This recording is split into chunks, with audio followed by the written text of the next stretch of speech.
আসসালামু আলাইকুম। Welcome back to my channel কে রান্নাঘরের পক্ষ থেকে সবাইকে স্বাগতম।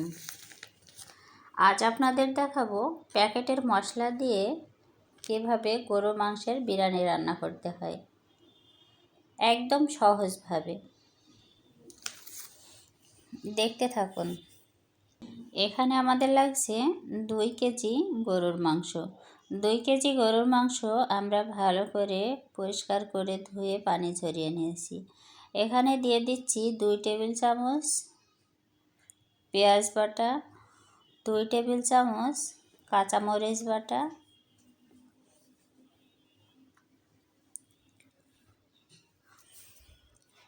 2 টেবিল চামচ বাদাম বাটা। এখানে চীনাবাদাম, কাজু বাদাম একসাথে পেস্ট করে নিয়ে আসবো। আরও দিয়ে দিচ্ছি 2 টেবিল চামচ রসুন বাটা,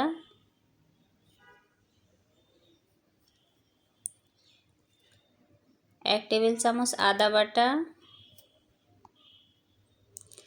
হাফ কাপ টক দই,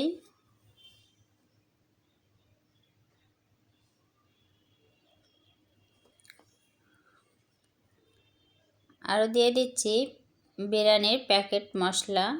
1 প্যাকেট পুরোটা এখানে ব্যবহার করব। 2 কেজির জন্য 2টা ব্যবহার করব, কিন্তু মাংসের সাথে একটাই ব্যবহার করব। এখানে দিয়ে দিচ্ছি 2 টেবিল চামচ জিরা গুঁড়া, 1 টেবিল চামচ এলাচের গুঁড়া, 1 টেবিল চামচ ধনিয়া গুঁড়া, 2 টেবিল চামচ লবণ,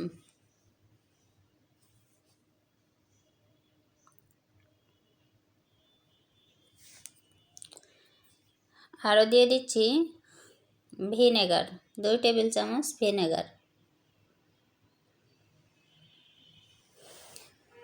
এগুলাকে আমরা ভালোভাবে হাত দিয়ে মাখিয়ে 20 মিনিটের জন্য রেস্টে রেখে দেব। ফিরে আসছি 20 মিনিট পর। এখানে একটা কড়াইতে সয়াবিন তেল নিয়েছি হাফ কাপ,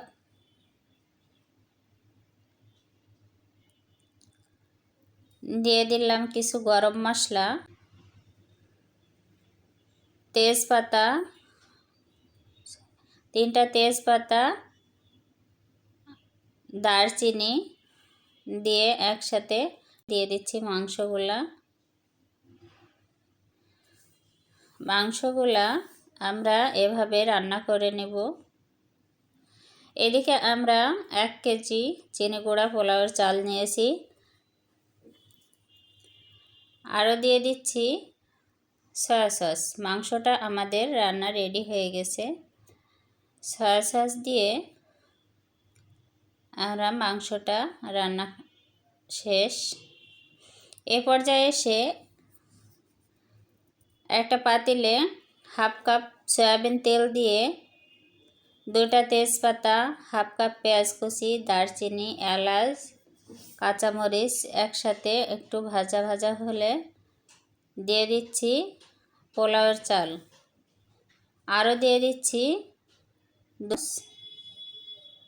1 টেবিল চামচ লবণ দিয়ে নাড়াচাড়া করে ভালোভাবে চালটা ভেজে নেব।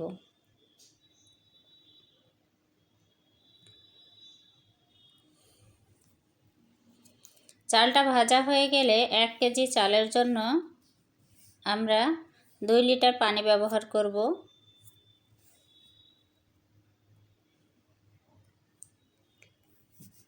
এখানে দিয়ে দিচ্ছি 1 টেবিল চামচ আদা বাটা। ভাতটা যখন সিদ্ধ হয়ে আসবে, নিচের দিকে অল্প অল্প পানি থাকবে, সে সময় আরও 1 প্যাকেট বিরিয়ানির মশলা ব্যবহার করব।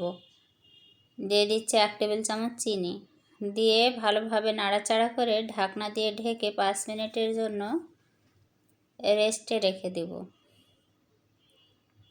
ফিরে আসছি 5 মিনিট পর। দেখুন ভাতটা কতটা ঝরঝরে হয়েছে।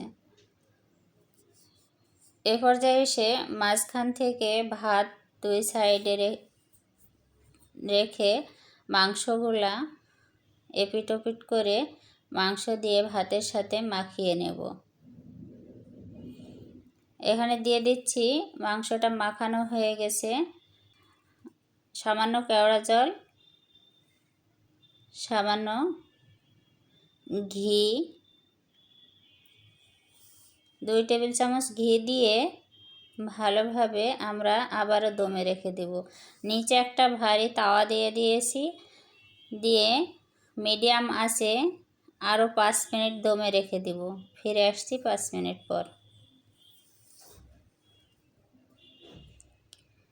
দেখুন আমাদের বিরিয়ানিটা কত সুন্দর ঝরঝরা হয়েছে। এভাবে বিরিয়ানি রান্না করে অবশ্যই আপনারা বাসায় একবার হলেও ট্রাই করে দেখবেন। যদি আপনাদের ভালো লাগে তবে লাইক, কমেন্ট, শেয়ার করতে ভুলবেন না। ফেসবুক থেকে দেখলে একটা ফলো দিয়ে দিবেন। সাথে থাকার জন্য ধন্যবাদ।